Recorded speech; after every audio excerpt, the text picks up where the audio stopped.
আমার গল্পকথা ইউটিউব চ্যানেলে সকলকে জানাই স্বাগত। আবার অনেক দিন পর আমার চ্যানেলে উপস্থিত হলাম আপনাদের সঙ্গে গল্প করব বলে। আজকেও ফটিকদার গল্প নিয়ে আপনাদের সামনে হাজির হয়েছি।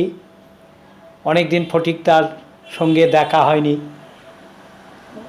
তাই গল্প করা হয়নি। তা দুদিন আগেই ফটিকদার সঙ্গে দেখা হলো, কিছু গল্প হলো। সেই গল্পের আধার নিয়েই আপনাদের কাছে আবার উপস্থিত হলাম। কদিন আগেই দেখি ফটিকদা হন্তদন্ত হয়ে যাচ্ছে। আমি জিজ্ঞেস করলাম, কী হলো ফটিকদা, এত হন্তদন্ত হয়ে কোথায় যাচ্ছ? ফটিকদা বলল, হন্তদন্ত হয়ে না, একটু তাড়াতাড়ি যাচ্ছি পা চালিয়ে, তার কারণ দোকানটা বন্ধ হয়ে যেতে পারে, এই জন্যে। তা আমি জিজ্ঞেস করলাম, দোকান বন্ধ হয়ে যেতে পারে মানে? কি দোকান, কি কিনতে যাচ্ছ? বললো, একটা রেডিও কিনতে যাচ্ছি। আমি বললাম, রেডিও? সে কি? বললো, হ্যাঁ, একটা রেডিও দরকার। অনেক দিন ধরেই একটা ইচ্ছে ছিল রেডিও কিনবো, তাই আজকে রেডিওটা কিনতে যাচ্ছি। তা আমি বললাম যে আজকের এই ইন্টারনেটের যুগে smartphone, smart TV, touch mobile, iPhone এসব ছেড়ে তুমি রেডিও কিনতে যাচ্ছ, কি ব্যাপার? বলে, না আসলে রেডিও কিনতে যাচ্ছি, আমাদের বাড়িতে তো রেডিও ছিল না, একটু FM-এ গান টান শুনবো বলেই রেডিও কিনতে যাচ্ছি। আমি অবাক বিষয়ে জিজ্ঞেস করলাম, তোমাদের বাড়িতে রেডিও ছিল না? বললো, না রে, আমাদের বাড়িতে রেডিও ছিল না। আমি অবাক হয়ে বললাম যে, সে কি ফটিকদা, আগে তো সকলের ঘরেই রেডিও থাকতো, তোমার ঘরে রেডিও ছিল না? ফটিকদা বলল, না, আমাদের ঘরে রেডিও ছিল না। তার অবশ্য একটা কারণ আছে, বা কারণ ছিল বলা যায়, সেই কারণবশতই আমাদের বাড়িতে রেডিও ছিল না। তা আমি বললাম যে, কী কারণ ফটিকদা? বললো, সে একটা কাহিনী আছে, একটা গল্প আছে। আমরা গল্পের গন্ধ পেলাম, তা গল্প শোনার আগ্রহটা ছাড়তে পারলাম না। তা আমারই এক বন্ধু বলল যে, আরে ইলেকট্রনিক্সের দোকান সারাদিন খোলা থাকে, খোলা আছে, কোনো চিন্তা নেই, তুমি চলো একটু তোমার থেকে গল্পটা শুনি, তোমাদের বাড়িতে রেডিও কেন ছিল না?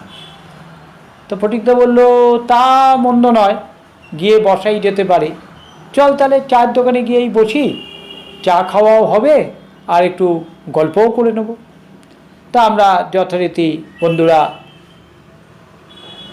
ফটিকদাকে নিয়ে চায়ের দোকানে এসে বসলাম, চায়ের অর্ডার দিলাম। ফটিকদাকে আমি বললাম, ফটিকদা, চাটা আস্তে আস্তে তোমার গল্পটা শুনে নি, ততক্ষণে চাটা তৈরি হোক। ফটিকদা বলল, সে এমন কিছু বিশেষ গল্প নয়, খুব গুরুতর বা গূঢ় কাহিনী নয়, একটা ছোট্ট এর ইতিহাস আছে বলা যায়। তা আমরা বললাম, ঠিক আছে তাই বলো, শুনি। বললো, দেখ, আমার ঠাকুরদা যখন বিয়ে করে, তখন ঠাকুরদা তার শ্বশুরমশাই অর্থাৎ আমার ঠাকুমার পিতার থেকে একটা রেডিও চেয়েছিলেন বিয়ের সময়।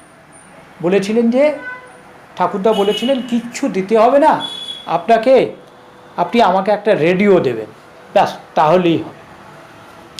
তা মেয়ের বিয়েটাকে সুসম্পন্ন করবার জন্য বা মেয়ের বিয়েটা দেওয়ার জন্য তিনি প্রতিশ্রুতি দিয়েছিলেন যে, হ্যাঁ বাবা জীবন, তোমাকে একটা রেডিও দেব। তা উনি বাঙাল ছিলেন, তা বলেছিলেন, ঠিক আছে, তোমার একটা রেডিও দেব। কিন্তু ঠাকুরদার বিয়ে তো হলো, কিন্তু বিয়ে হয়ে যাওয়ার বেশ কিছুদিন পরেও আমার ঠাকুরদার শ্বশুরমশাই বা ঠাকুরমার পিতা আমার ঠাকুরদাকে রেডিওটা দেননি। রেডিওটা না দিয়েই, প্রতিশ্রুতি রেখেই তিনি মারা যান। তা ঠাকুরদা এই নিয়ে ঠাকুরমাকে একটু কথা শোনাতো মাঝে মাঝেই, বলতো, হ্যাঁ রেডিও দিবে বলেছিল, রেডিও দিবে বলেছিল, ওই তো রেডিও দেয় নাই। ঠাকুমা কিছু বলতো না। ঠাকুরদা অভিমান ভরে রাগ করে বলল, ঠিক আছে, আমিও আর রেডিও কিনবো না, বাড়িতে আর রেডিও কিনবো না, রেডিও আনবো না। ফলে ঠাকুরদা রেডিও আনেননি বা কেনেননি। বাবা তখন নাকি ছোট। এরপর আমরা জিজ্ঞেস করলাম, তাহলে তোমার ঠাকুরদা মহালয়া শোনেনি, তোমরা মহালয়া শুনতে না? ফটিকদা বলল, হ্যাঁ মহালয়া ঠাকুরদা শুনতো। আমি ছোটোবেলায় যা দেখেছি বা যা শুনেছি সেটা হলো এই, পাশের বাড়িতে রেডিও চালিয়ে মহালয়া চালানো হতো। তখনকার এত বাড়িঘরদোর ছিল না, ভিড় ছিল না, ফাঁকা ফাঁকা জমি, আওয়াজ আসতো এক জায়গা থেকে আরেক জায়গায় খুব ভালোভাবেই। তা পাশের বাড়িতে রেডিও চলতো, পাশের বাড়ি থেকে রেডিও আওয়াজেই বা রেডিও থেকেই বীরেন্দ্রকৃষ্ণ ভদ্রের মহালয়াটা শোনা যেত। ঠাকুরদা মহালয়ার দিন জানলা টাল্লা খুলে একেবারে বেশ বসতেন, মহালয়া শুনবে বলবে। মহালয়া ঠাকুরদা শুনতেন। এরপরে যখন টেপ রেকর্ডার আসে তখন ঠাকুরদা একটা টেপ রেকর্ডার কেনে। তো প্রতি মহালয়ার দিন ঠাকুরদা 4টের সময় উঠে একেবারে স্নান টান করে টেপ রেকর্ডারে মহালয়াটা চালিয়ে দিতেন। এইভাবেই আমরা মহালয়া শুনতাম। ইতিমধ্যে ঠাকুরদা মারা গেল। বাবা বলল যে একটা রেডিও আনি। ঠাকুমা বলল, না, তোমার বাবা রেডিও আনেননি, তিনি মারা গেছেন, আর দরকার নেই, আমি মারা যাওয়ার পর রেডিও আনিস। তারপরে অব্যবহিত পরে ঠাকুমাও মারা গেল। বাবা বলল, বাবাও মারা গেছে, মাও মারা গেছে, অর্থাৎ ঠাকুরদা ঠাকুমা মারা গেছে, রেডিও আর আনবো না। এরপরে আমার বাবাও মারা যান। বাবা মারা যাওয়ার পরে আমি মাকে বলি, মা একটা রেডিও আনি। মা বললেন, না, আমার শ্বশুরমশাই তিনি রেডিওর কোনো অনুষ্ঠান শুনতে পাননি বা অভিমান নিয়ে মারা গেছেন, শাশুড়িও রেডিওর কোনো অনুষ্ঠান শোনেননি, তোমার বাবাও রেডিও কেনেননি, আমিও আর বাড়িতে রেডিও কিনে কোনো অনুষ্ঠান শুনতে চাই না, আমার মৃত্যুর পর তুমি রেডিও কিনো। দেখো কাণ্ড, ঠাকুরদা মারা গেল, ঠাকুমা মারা গেল, বাবা মারা গেল, মা মারা গেল, সবাই বলল আমার মৃত্যুর পর হ্যাঁ রেডিও কিনো। তা আপাতত সবাই গত হয়েছে অনেক দিন, আমি এখন একটা রেডিও নিয়ে আসি, এফএমে একটু বিভিন্ন অনুষ্ঠান শুনবো, এফএমের অনুষ্ঠানটা চালিয়ে দিয়ে ভালো কাজও করা যায়, আর অত্যন্ত ভালো ভালো অনুষ্ঠানও হয়, সেগুলো শোনা যাবে। তখন আমরা বললাম যে এটা তো একটা বিশেষ ঘটনাই বলা যায়, যে রেডিও নিয়ে একটা পরিবারের মধ্যে এরকম একটা আবেগ বা আত্মত্যাগ, এটা একটা বিশাল ব্যাপার। যাই হোক, ফটিকদা তুমি রেডিও কিনতে যাচ্ছ, আমাদের খাওয়াবে না?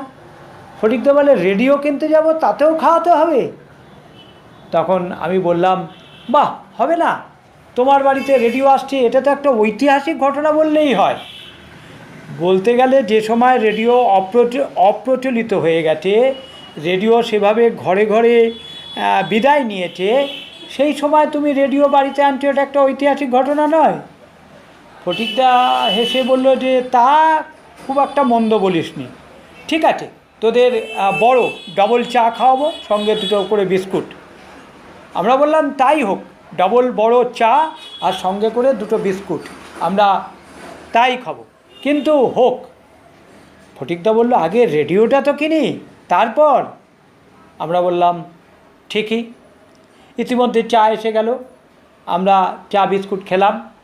ফটিকদাকে আমরা ছেড়ে দিলাম, বললাম, ফটিকদা তুমি এবার চলে যাও, আর দেরি করো না, রেডিও কিনে আনো, পরে রেডিও কিনে আনার পর রেডিওর কী কী অনুষ্ঠান শুনলে কেমন লাগলো সেই গল্প তোমার থেকে শুনবো। ফটিকদা বলল, ঠিক আছে, যাই এখন, গুড বাই, পরে আবার দেখা হবে। ফটিকদা চলে গেল, আমরাও যে যার বাড়ির পথে পা বাড়ালাম। তবে আমি ভাবতে লাগলাম যে একটা পরিবারে কত আত্মত্যাগ বা বিনোদন থেকে নিজেকে দূরে সরিয়ে রাখা যায় একজনকে শ্রদ্ধা জানানোর জন্য বা একজনের আবেগকে মর্যাদা দেওয়ার জন্য। এটা সত্যি একটা বিশেষ ঘটনা বললেই চলে। যাই হোক, আমি এ কথা ভাবতে ভাবতে আমি বাড়িতে চলে এলাম। ফটিকদার গল্প আজকের মতো এখানেই শেষ হলো। আমার চ্যানেলটিকে আপনারা সাবস্ক্রাইব করবেন, লাইক করবেন এবং আপনারা আপনাদের মতামত দেবেন। আপনারা সবাই ভালো থাকবেন। নমস্কার।